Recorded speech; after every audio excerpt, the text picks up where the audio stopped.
மெரிபா paneer soda. I trust மெரிபா.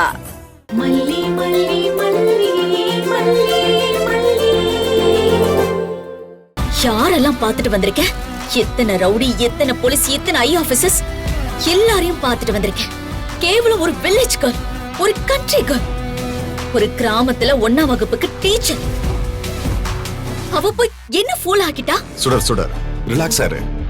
அடுத்து என்ன செய்யலாம்னு பார்க்கலாம். நான் அவளை ரொம்ப குறைச்சி எடை போட்டுட்டேன். சும்மா கிச்சன்லயும் டைனிங் டேபிள்லயும் சில்லியா பாலிடிக்ஸ் பண்றா. அவளை ஈஸியா தட்டி விட்டு போயிடலாம் தான் நினைச்சேன்.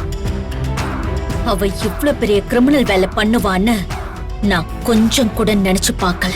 சுடர், அந்த விஜயோட அக்கா ராஜேஸ்வரி இருக்காங்களே, அவங்க உன்னெல்லாம் தாண்டின பிரில்லியன்ட் பெரிய வில்லி.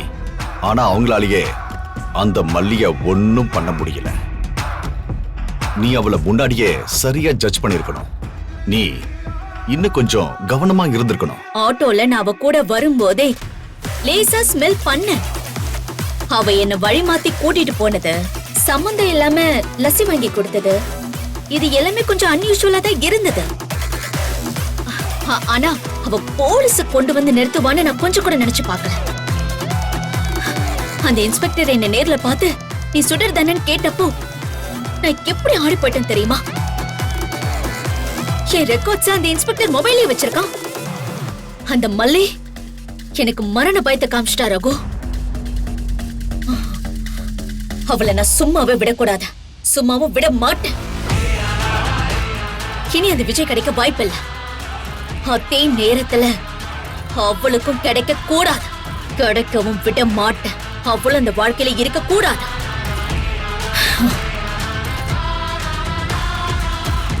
ரகு, அவளை தூக்கிட்டு தான் மறு வேலை. நீதான் எனக்கு ஏதாச்சும் பிளான் சொல்லணும். கண்டிப்பா சொல்றேன்.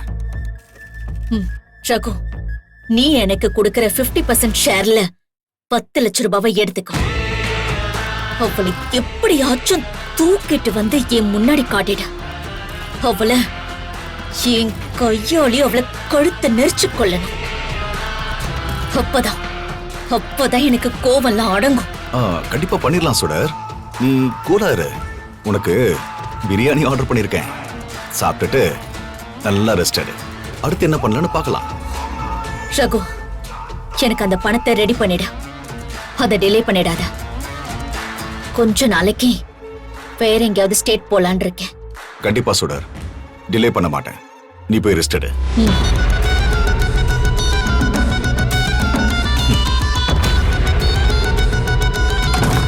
வேற ஸ்டேட்டுக்கு போக போறியா? இதுல 50% ஷேர் வேற வேணுமா உனக்கு? ஷேர் தானே கொடுக்குறேன். அண்ணே, அவங்க என்ன சொல்றாங்க? வேற என்ன சொல்லுவா? அந்த மல்லிய கொலை பண்ணணுமா அவளுக்கு. அதுக்கப்புறம் கதிரேசன் கிட்ட அடிச்ச பணத்துல 50% ஷேர் வேணுமா? அண்ணா, அவங்க எப்ப 50% ஷேர் கேட்கலாம்? இந்த ப்ராஜெக்ட்காக நம்ம ராத்திரி பகலமா வேலை பார்த்துட்டு இருக்கோம், ரத்தம் சிந்தி இருக்கோம். அவங்க அந்த வீட்ல இருந்து குறைஞ்சது 5 கோடி ரூபாய் அடிக்கணும்ன்றது தான் நம்ம போட்ட பிளான்.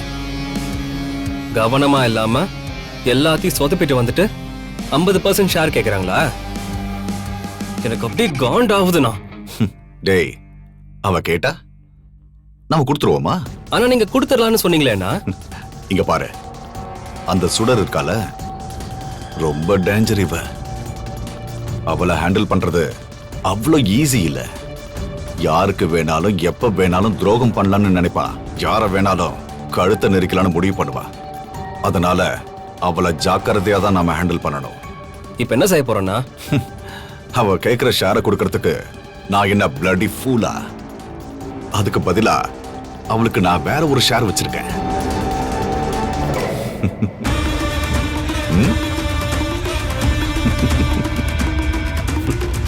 இந்த பாய்சன பிரியாணில கலந்துடலாம். கடைசியா அவளுக்கு பிடிச்ச பிரியாணிய சாப்பிட்டுட்டு சந்தோஷமா போய் சேரட்டும். ரெஸ்ட் இன் பீஸ் சுடர். சூப்பர்னா. நீங்க கூட அவங்க பொண்ணுன்றதால அவங்க மேல கொஞ்சம் இறக்கப்பட்டுருவீங்கன்னு நினைச்சேன். கொஞ்சம் பணம் கொடுத்து அனுப்பிடலான்னு நினைப்பீங்களோன்னு நினைச்சேன். ஒரு பொண்ணுக்கு இறக்கப்படலாம்டா. ஆனா சுடருக்கு இறக்கப்படவே கூடாது. புரியுதா? அண்ணா கொடுங்கண்ணா, என் கையால நானே கலக்கிடுறேன். ம் ஓபன் பண்ணு. இந்த பாய்சன் பிரியாணில கலக்கிறதுக்காகவே ரெடி பண்ணது. இதுலயும் பட்டை கிராம்பு ஸ்மெல்லு தான் வரும். சாப்பிடும்போது ஒரு டிஃபரன்ஸும் தெரியாது.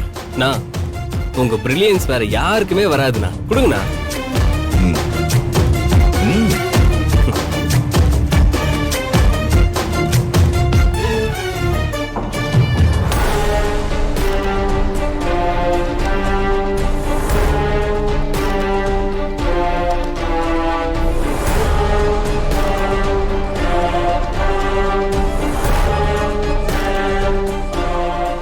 சந்தோஷமா போயிட்டு வா சுடர். Good bye.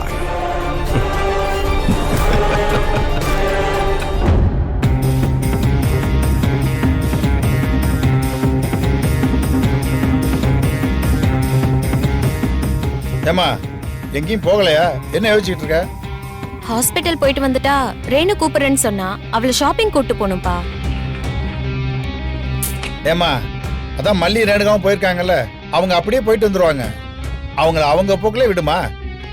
அவங்க 2 பேரும் அக்கா தங்கச்சி மாதிரி ஒண்ணு மண்ணா இருக்கிறது நம்ம ரேணுகாவுக்கு நல்லது. பா நீங்க என்ன அர்த்தத்துல சொல்றீங்கன்னு எனக்கு புரியல.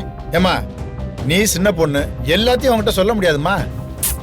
உனக்கே இதெல்லாம் போக போக புரியும். அந்த மல்லி எப்படியாவது அக்காவை துரத்து விடணுன்ற ஐடியால தான் இருக்கா. விஜய் மாமாவும் அவ்வளவுதான் தலையில தூக்கி வச்சுட்டு கொண்டாடுறாரு. இது ஏன் அப்பாவுக்கு புரியவே மாட்டேங்குது.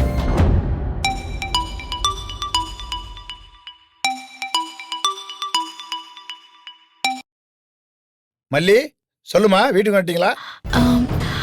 அப்பா நாங்க இன்னும் வீட்டுக்கு வரல. ஏமா அங்கேருந்து ஷாப்பிங் ஏதாவது போயிட்டீங்களா? ஷாப்பிங் எல்லாம் போல. என்னம்மா உன்னுடைய குரல் ஒரு மாதிரியா இருக்கு, ஏன் என்ன விஷயம்? அது நானும் ரேணுகாக்காவும் இங்க ஒரு ரெஸ்டாரண்ட்டுக்கு லஸ்ஸி சாப்பிட வந்தோம். ரேணுகாக்கா ரெஸ்ட் ரூம் போறேன்னு சொன்னாங்க. பக்கத்துல தானே போயிட்டு வரட்டும்னு அனுப்பி வச்சேன். திரும்பி வரல. ஏமா திரும்ப வரலன்னா அக்கம் பக்கத்துல எங்கேயாவது நிக்கிறாளான்னு பாரு. இது நடந்து 1 மணி நேரத்துக்கு மேல ஆச்சு. ரேணுகா அக்கா திரும்பி வரல, பக்கத்துலயே எங்கேயும் இல்ல. 1 மணி நேரமா வரலையா? என்னமா எப்படி சொல்ற? 1 மணி நேரமா நீ என்ன பண்ண? நீ எனக்கு உடனே சொல்லிருக்கணும்ல, ஏன் சொல்லல? இல்ல நான் தேடி பார்த்துட்டு உங்களை கூப்பிடலான்னு இருந்தேன். ஏ மல்லி, உன் கூட இருந்த அக்கா எப்படி காணாம போக முடியும்?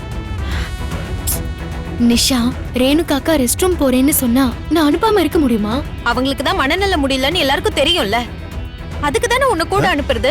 அப்புறம் தனியா அனுப்புனேன்னு சொன்னா என்ன அர்த்தம்? இப்ப நல்லா தானே இருக்காங்க, நம்ம எல்லாருக்கும் அது தெரியும்ல. ஏய் முட்டாள் மாதிரி பேசாத. அவ குணமாயிட்டு இருக்கா, அவ்வளவுதான். ஏ. அவ இன்னும் நல்லாலாம் ஆகல. நிஷா, வார்த்தையை கவனமா பேசு.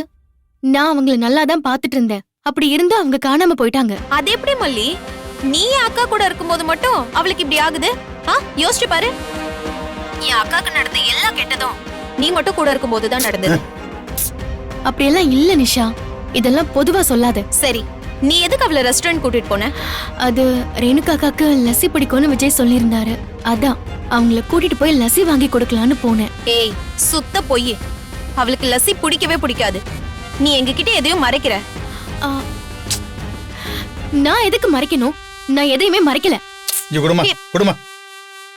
அம்மா இப்ப நீ எங்கம்மா இருக்க? ராமாபுரம் போற வழியில சாமி மெஸ்ல நின்னுட்டு இருக்கோம். நீ எங்க இருமா, நான் அங்க வர்றேன். பா நான் சொன்னேன்லப்பா, அந்த மல்லி நம்ம ரேணுவை சரியா பாத்துக்க மாட்டா. இதுக்கு தான் நான் கூட்டு போறேன்னு சொன்னேன். நிஷா முதல்ல நம்ம அங்க போவோம், அதுக்கப்புறம் அதை பத்தி பேசிக்கலாம். நீ வா போவோம், வா. என்னம்மா சொல்றாங்க? நிஷா கோவப்படுறானே, அவங்க இங்க வராங்களாம். சரி வாமா, உள்ள போய் வெயிட் பண்ணுவோம்.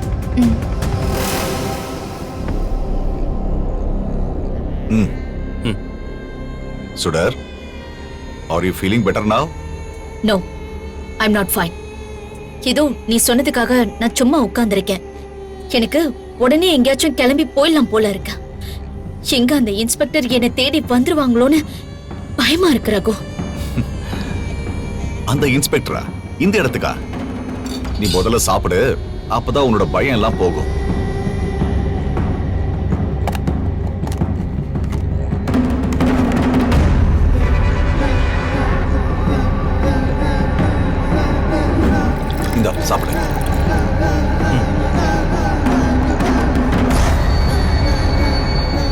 பழைய சுடரா இருந்தா இப்படிலாம் பயப்பட மாட்டேன். கொஞ்ச நாள் ஒரு வசதியான வாழ்க்கைய வாழ்ந்துட்டல, அந்த வாழ்க்கைய எப்படியாவது நிரந்தரமாக்கிக்கணும்னு நினைக்கிறேன். அந்த ஆசைதான் உன்னை இப்படி பயப்படுறவளா மாத்திருச்சு. நம்மள போல வாழ்க்கையில இருக்கிறவங்க எங்கேயும் எப்பவும் செட்டில் ஆகணும்னு நினைச்சுக்க கூடாது.